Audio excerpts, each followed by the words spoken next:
Originaire de Petite-Rivière-Saint-François, son travail dans le domaine de l'éducation a changé bien des vies. En 1991, après plusieurs années dans l'enseignement, débutait pour elle une carrière à l'étranger où elle fut directrice d'école, chef de projet, conseillère en éducation, formatrice de direction d'école et bien plus. Il n'y a aucun défi qu'elle n'a pas su relever. Une femme réservée et discrète, peu connue dans sa région, qui a côtoyé autant le monde des grands que celui des plus petits. Femme de cœur, de tête et d'action, c'est un destin peu commun qu'elle a pour une femme de sa génération. Aujourd'hui, à TVCO, Cécilienne Lavoie se souvient.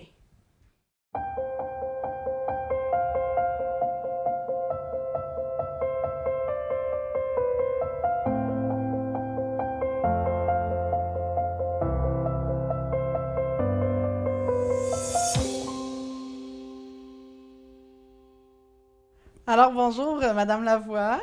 Bonjour. J'ai envie, bien sûr, qu'on parle de vous, qu'on parle de votre vie, de ce destin qui a été quand même hors du commun. Donc, j'aimerais peut-être que vous commenciez par me parler de vous. Comment vous venez d'où? De quel genre de milieu? Parlez-moi de vous. Je voudrais juste réagir un petit peu par rapport à l'introduction. Mm-hmm. J'ai eu un peu de misère à me reconnaître, c'est beaucoup, mais je n'ai jamais fait ça seule. Et j'ai toujours été entourée d'une très bonne équipe, des gens à qui on a fait confiance et qui m'ont fait confiance. Bien sûr. Et à commencer d'abord par ma famille. Puisque je suis née à Petite-Rivière, dans ce village dont ma sœur disait qu'il est formé comme un long ruban entre le fleuve et la montagne. Et dans une famille de 9 enfants, dont j'étais la dernière. OK. J'ai donc pu profiter des Vos expériences de mes frères et sœurs, et c'est ainsi que j'ai commencé à me former. Et vos parents, eux, ils faisaient quoi? Mon père, elle travaillait pour le Canadien national et ma mère ne travaillait pas à l'extérieur. Elle avait trop d'ouvrages à Je l'intérieur. comprends, 9 enfants.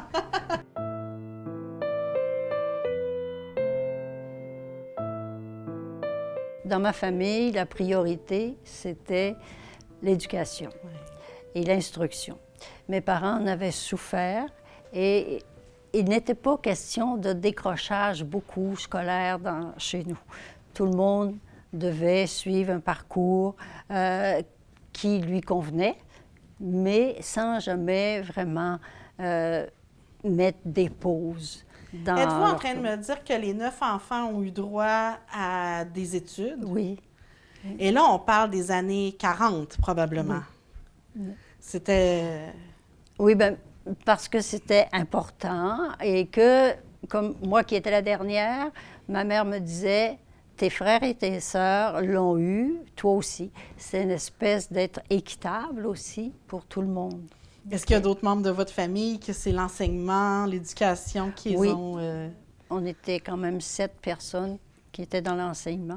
OK. OK, donc là, racontez-moi. Vos Oui. études, bien, probablement à la petite école à Petite-Rivière.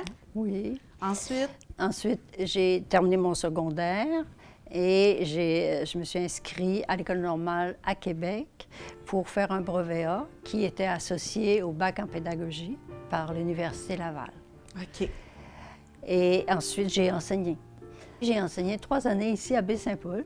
Vous enseignez quoi, vous? Bien, j'avais une mineure en mathématiques et en histoire. OK. Alors, j'ai donc enseigné comme en 11e année qu'on appelait à l'époque l'histoire. Dans quelles années là, que vous enseignez l'histoire à En Baie-Saint-Paul? 65. OK. Oui, jusqu'en 68. Ouais. Puis suite à ça? Bien là, je me suis mariée. Alors, bien, qui prend Ah, donc pays, vous avez prend rencontré parti. votre conjoint où? Bon, comme l'éducation et l'instruction étaient tellement importants chez nous que pendant les vacances d'été, on suivait toujours des cours de perfectionnement. C'était un peu même... c'était pas un défi, c'était même un plaisir de s'améliorer. Okay? OK. Et j'ai donc, en 66, été à une formation qu'il y avait à la Pocatière sur les sciences de la Terre. Et mon chum étudiait lui aussi. Est-ce qu'il venait de la région ici? Non, ou... il venait de...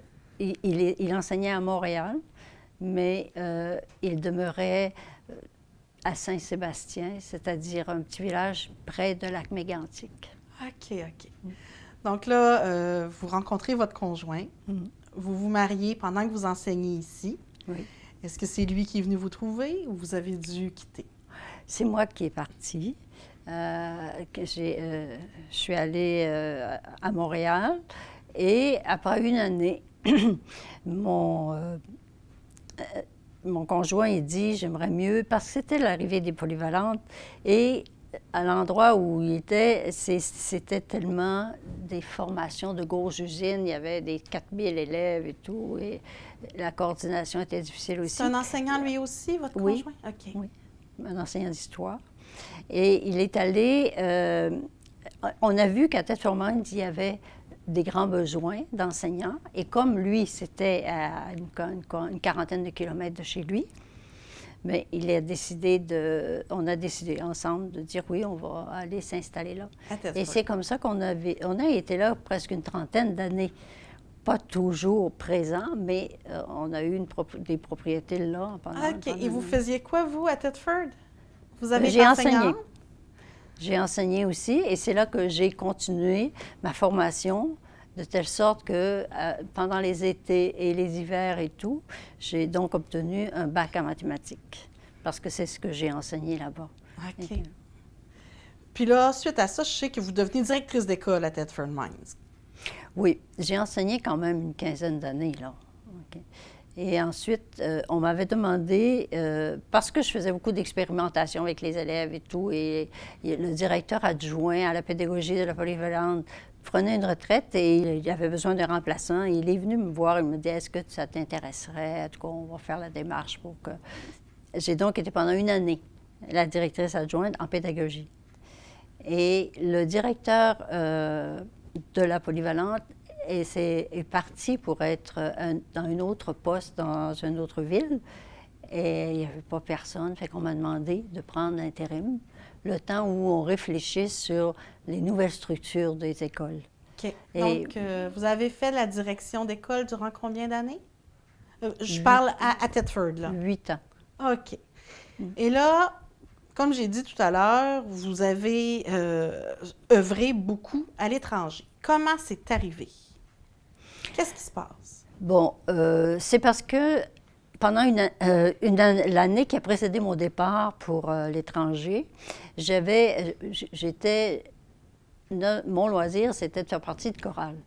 Or, j'ai occupé beaucoup de postes là-dedans et j'étais présidente de l'Alliance des chorales du Québec. Donc, on m'a offert d'aller défendre certains dossiers auprès de l'Association des chorales qu'il y a en Europe. Et cette rencontre avait lieu au Maroc. Alors là, je me suis retrouvée avec plein de monde. Et puis, ils sont venus à parler de différents besoins dans les pays et tout, me dire « Ah, ça ne vous intéresserait pas » et tout. Et c'est sûr qu'on avait déjà pensé, mon mari et moi, d'y aller, mais surtout dans certains pays francophones, c'était la décolonisation.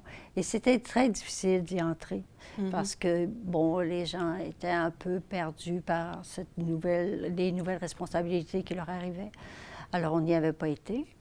Et comme par hasard, il y a eu un poste qui s'est ouvert justement pour aller diriger l'école internationale au Burundi et ensuite un mandat de former un homologue qui pourrait prendre la place.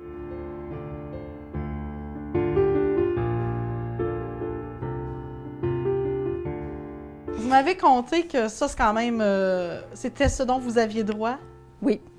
Pour combien de temps vous avez dit que vous partiez? 2 ans. Qu'est-ce qui se passe par la suite? Bien, c'est-à-dire d'abord, c'est toute une...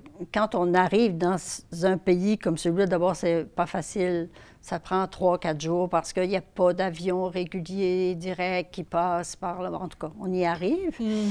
Et les premières choses qu'on remarque, c'est ce que je remarque à chaque fois quand j'arrive dans des aéroports, c'est les senteurs. C'est l'espèce d'humidité qui arrive parce que nous, on n'est pas vraiment pas habitués, sauf dans les grandes chaleurs d'ici. Ah oui. C'est aussi, parce que c'était ma première fois que j'allais dans ces pays-là, c'est de voir toutes les constructions, toutes les façons différentes de vivre. Vous passez dans la rue, est-ce que c'est un garage? Non, c'est un bout de tôle avec un toit. C'est, bon, c'est les gens, ça sent la nourriture, mais les gens, non, la cuisine, elle est où? Mais elle est dehors. Bon, ce genre, Ouais, au début... un vrai choc un culturel. Oui, c'est très différent. Et Juste la température, ça devait être difficile pour... c'est extrêmement lourd à supporter. Heureusement que les maisons sont quand même assez bien construites en terre, en gros blocs de ciment, en béton, de sorte que la chaleur n'entre pas trop. Mais j'imagine que les autres de la population qui vivent avec des toits de tôle, qui vivent des fois avec même pas de carrelage sur le plancher, ça doit être terrible de vivre dedans. Après le Burundi, vous revenez au Québec. Oui, parce que j'ai pas fait toutes les 2 ans du contrat, parce que le directeur de la commission scolaire m'a appelé vers le mois d'avril. La commission scolaire de Thetford Mines. Puis il m'a dit, t'es mieux de revenir parce que c'est la 3e personne qui te remplace. Alors là, je suis venue reprendre mon poste. OK. Et là, on revient à Thetford, combien de temps? À peine 2 ans et demi à peu près. Et ensuite, on repart où? Oui, on repart pour le Gabon. Racontez, qu'est-ce qui nous amène au Gabon? Au Gabon, c'était un projet qui était fait par le Cégep Saint-Jean-sur-Richelieu et qui devait nous amener à améliorer la gouvernance. Or, la ministre de l'Éducation souhaitait avoir des conseillers de différents pays francophones avec des expériences différentes parce qu'ils étaient bien entourés de beaucoup de conseillers français, mais les besoins semblaient, notre système d'éducation semblait mieux correspondre à leurs besoins. Donc, vous avez été conseillère de la ministre de l'Éducation au Gabon. Oui, mais en même temps de la directrice générale, du secrétaire général. Vous savez, c'est conseiller dans le ministère. Hein. Est-ce que vous avez l'impression que les conseils que vous avez donnés ont permis au pays d'avoir maintenant un système d'éducation plus fort? Il y a eu des façons de faire qui ont été retenues, mais je veux dire, on travaille en équipe. Or, bien sûr qu'on fait valoir nos points de vue, mais c'est le ministre à la fin qui prend les décisions. Donc, mais c'est surtout au niveau de l'enseignement professionnel. Eux autres, ils ont des collèges et le Cégep Saint-Jean-Richelieu qui sont aussi des collèges, mais des collèges avec un niveau plus haut. Il a fallu adapter un certain nombre de choses pour que ça corresponde à eux, mais ça corresponde aussi à des métiers qui sont différents, qui sont faits là-bas et qu'on n'exploite pas ici, qu'on n'a pas besoin ici. Ah, c'est sûr. Oui. Vous avez été combien d'années au Gabon? 4 ans. Oh, ça a été plus long cette fois-là. Oui. Est-ce que ça a été plus facile que le Burundi émotivement? Ou... C'est-à-dire que je suis arrivée dans un pays qui était quand même mieux nanti. Il y avait des écoles dont la construction avait du sens. Bon, il y avait du matériel scolaire, il y avait... C'était pas la grande demande, mais c'était plus au niveau des organisations. Et c'est un pays qui est un peu gâté. Ouais. Je dis, si les enseignants décident de faire la grève, là, moi, j'ai refait au moins 3 fois le calendrier scolaire, là, avant que, à partir du mois de septembre, là, puis l'école a commencé au mois de novembre. Selon... Oui, j'avais peur de faire une année blanche, mais bon, Okay. ils ont réussi à récupérer. C'est des gens un peu gâtés parce qu'ils ont beaucoup d'argent dû au pétrole. Oui, oui. La différence, c'est que le pétrole semble, en tout cas, avoir servi beaucoup à certains dirigeants. C'est sûr. La corruption, c'est partout. Oui, et là-dessus, on n'a pas beaucoup d'exemples à donner. Donc, on va faire une petite pause, puis on revient dans quelques minutes. D'accord.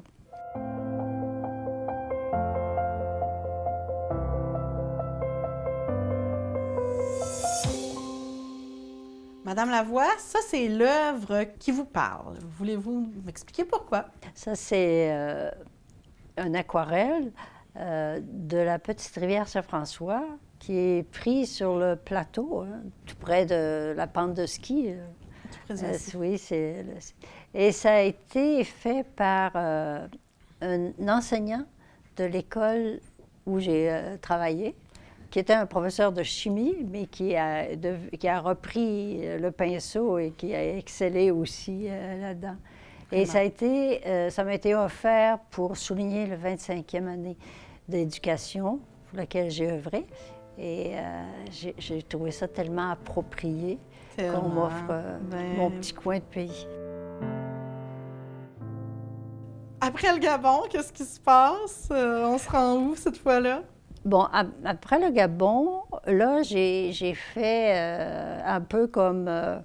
je me suis dit, ah, c'est fini, là. OK? Je vais prendre ma retraite. Et je me suis dit, OK, ma mère était encore vivante. Et je me suis dit, je vais me rapprocher d'elle. Alors, j'ai fait comme le poème de Joachim du Bellay, heureux qui, comme Ulysse, a fait un bon voyage et puis retourne, plein d'usages et raisons, vivre entre ses parents et le reste de son âge. Mais j'ai pas respecté ça du tout. OK. Et j'ai continué, mais à faire des missions de courte durée. Des fois, c'est 2 mois, 3 mois, dans différents pays, selon des mandats bien particuliers, d'évaluer des projets. Parce que c'est sûr qu'on développe des certaines façons d'apporter des nouveaux éclairages à la coopération. Et c'est dans ce sens-là que j'ai travaillé. D'abord, j'ai fait 3 missions au Gabon. Après, j'ai été au Bénin et au Sénégal.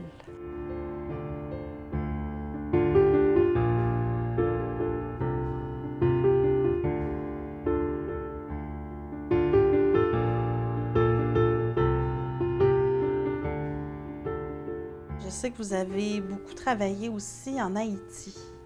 Oui. Et ça, c'était un gros projet. Oui. Parlez-moi-en, s'il vous plaît. Dans les 2 autres projets, c'est-à-dire les 2 projets du Burundi et du Gabon, j'ai travaillé comme des chefs, c'est des petites responsabilités, je dirais des petites responsabilités par rapport à un ensemble de projets. J'avais une partie, différents secteurs. Mais le Gabon, j'étais le chef de l'ensemble des projets de la Fondation qui se passaient sur ce terrain. Là, vous venez de dire au Gabon. En Haïti. En Haïti, hein, c'est ça. En Haïti. J'étais chef de quoi? J'étais chef d'un projet pour appui à des écoles nouvelles qui correspondaient au plan national de l'éducation fondamentale qui venait d'être fait. Et ce projet-là avait commencé en 2002 et on a demandé de remplacer le chef de projet pour des raisons que j'ignore, et en cherchait un, bien sûr. Et je ne sais pas qui avait recommandé que je puisse y aller, alors je suis allée. J'ai hésité parce que c'est un pays d'une insécurité pas mal grande. Qu'est-ce que vous avez vécu là-bas? J'ai été braquée par des gens, je me suis fait voler la voiture du projet et tout. OK, donc ça brassait, là. Oui. Mais je suis restée quand même.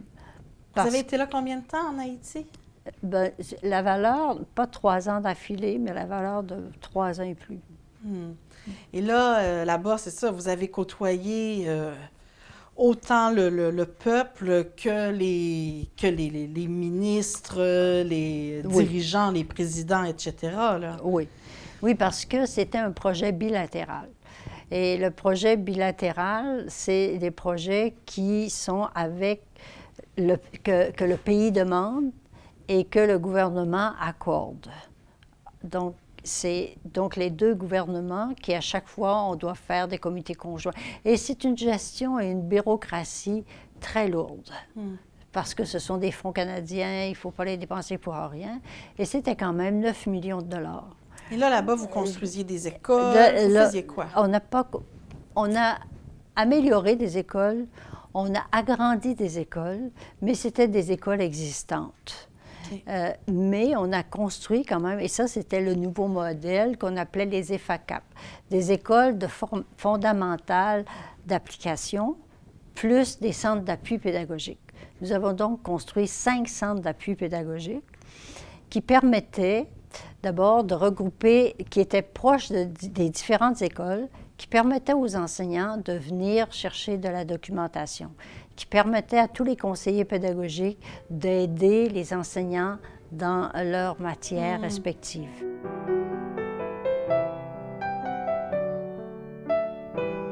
Et ça, c'est, quand je parle d'écoles qu'on a appuyées, c'est souvent des écoles qu'on a réparées, restaurées, agrandies. Alors, dans un premier temps, vous voyez une photo d'écoles dans lesquelles on l'a pris et voici la façon dont on l'a remis. Et la plupart du temps, c'est des financements internationaux, c'est-à-dire c'est la Banque mondiale, c'est l'UNICEF. Et c'est ça le problème, c'est de chercher les financements.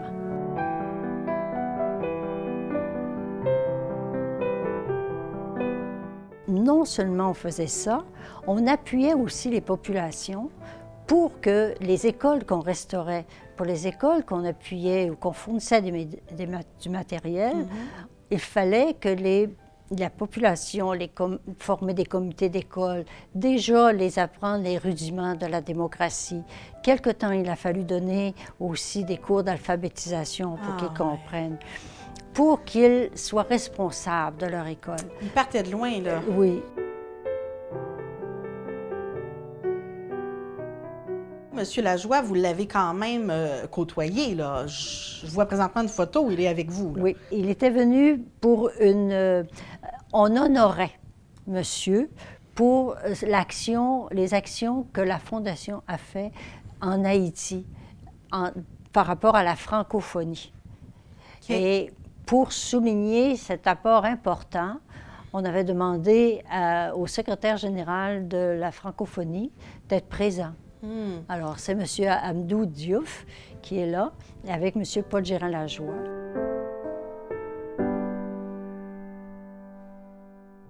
Aujourd'hui, si je vous demandais, qu'est-ce qui vous reste là, comme sentiment de tous ces pays, de toutes ces années à œuvrer pour donner un meilleur système d'éducation aux enfants d'ailleurs dans le monde? On peut être fier d'avoir été au bout des projets. Okay. Qu'on a terminé et qu'on a atteint le maximum, ce serait nous leurrer un peu. Parce que ces projets se sont développés dans des pays avec une insécurité très grande. Et pendant cette période, il y a eu le départ d'Aristide. Il y a eu l'arrivée des Américains qui ont pris le contrôle pour assurer une certaine sécurité dans le pays. Il y a eu l'arrivée d'un nouveau président, l'arrivée d'un nouveau premier ministre. Et tout ça, ça retarde parce que, comme nous, on fonctionnait bilatéral, il faut avoir l'accord du gouvernement pour pouvoir avancer. Oui, alors, il y a eu des retards. Bon, je sais qu'en plus, vous étiez là en Haïti, autant dans 2 catastrophes naturelles. Là. Oui, aussi, les inondations. Puis en dernier, ça a été le séisme. Oui, le gros tremblement de terre. Oui. Est-ce qu'on revient changer tout ça? Ah ben, on reste marqué.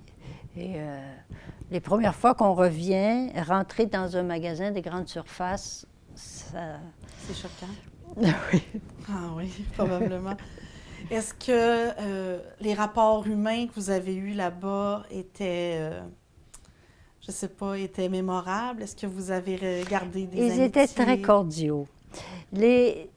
Les gens sont très contents d'avoir de l'aide, de l'appui. C'est sûr qu'il y a toujours à quelque part des personnes qu'on a un peu à l'œil parce que est-ce que vraiment l'argent sert? Parce que moi, à mon niveau, j'étais la seule blanche là parce que c'était... toutes des nationaux qui exécutaient le projet. Donc, s'assurer que chacun a bien répondu au mandat qu'on avait donné, ce suivi a été parfois un peu difficile. Mais je ne peux avoir que de l'admiration pour ces gens qui survivent Ouais. dans des pays aussi difficiles, avec une grande insécurité. Et il y a eu des grandes batailles, il y a eu du monde de mort. Il y a eu, pendant le départ d'Aristide, ça a été terrible. On nous a même rapatriés parce que c'était dangereux pour notre personne. OK, OK. Et là, vous êtes de retour à Baie-Saint-Paul depuis combien d'années à peu près? Depuis 1999. Ah, ça fait presque 20 ans. Oui. Et j'ai essayé, en tout cas, de m'intégrer le plus possible en faisant du bénévolat. Oui, vous Dans êtes les encore différentes- impliqué dans Oui, plusieurs... bon, les activités culturelles de la ville, le rêve d'automne, le comité MADA, donc on vient de faire un plan. Je crois que vous êtes aussi la fondatrice d'une fondation. Oui, c'est parce que c'est né de... Dans les écoles, il y a des petits clubs qu'on appelle les jeunesses du monde, pour habituer les enfants à être ouverts aux différents problèmes qui se passent dans différents pays. Et parce que ça coïncidait à un moment donné, en 1994, lors du génocide du Rwanda, Du Rwanda, ouais. je veux dire, on était voisins, hein, le Burundi puis le Rwanda. Et face à ça, on s'est dit, on pourrait peut-être aider un peu. Bon, c'est dans le but de sensibiliser les élèves. Et on a dit, on va ramasser les scènes noires parce que dans les salles de récréation, on retrouvait toujours un paquet de sous qui traînent et tout. On a dit, et puisqu'il y avait aussi le gouvernement qui disait qu'il n'allait plus en imprimer parce que c'était une dépense et tout, ils ont dit, on va les réserver. Alors, on a un peu mobilisé les élèves qui sont allés chercher des sous partout, de leurs grands-parents, de leurs oncles, de leurs tantes et tout.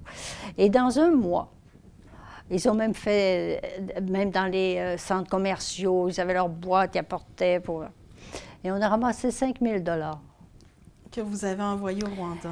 qu'on a envoyé à des religieux et des religieuses qu'on a rencontrés dans ces pays. Et là, je profite de l'occasion pour dire, c'est incroyable le travail que les religieuses québécoises ont fait là-bas. Moi, j'ai au moins 4 pays où c'est extraordinaire. Et on n'en parle jamais beaucoup. Vrai. En tout cas, Madame Lavoie, moi, j'ai même lu votre CV avant de vous rencontrer et j'aurais eu besoin de 4 heures pour pouvoir en parler autant que j'aurais voulu. Mais en tout cas, je vous remercie. C'était vraiment une joie de vous avoir avec moi aujourd'hui. Vous êtes une femme passionnante. Merci de m'avoir invitée et de m'avoir permis de parler de mes expériences. Évidemment, qu'on pourrait parler longtemps. Tellement. Mais ce qu'il faut en rester, bien sûr, c'est que ces pays ont encore des grands besoins. Parfois, on se plaint que ces gens-là, ils vont pas assez vite, bon, ils se traînent les pieds. J'ai entendu tout ce genre de choses. Oui. Et c'est extrêmement faux. Ce sont des gens qui, eux, ont compris que le temps, et je te disais l'autre jour, j'ai compris, moi, que c'est pas important d'être à l'heure, c'est important d'être à temps. Et ce temps-là, eux, ils le gardent, ils l'habitent et ils le développent, et non pas comme nous, qui sont souvent dans des courses effrénées à la réussite, à la compétition. Donc, ils vous ont appris à avoir un peu de relâchement dans les horaires. Oui. Ça m'a ralenti, de telle sorte que des fois, dans ma famille, j'arrive en retard. On m'appelle la Gabonaise parce que... Merci beaucoup. C'était une belle... Ça me fait plaisir.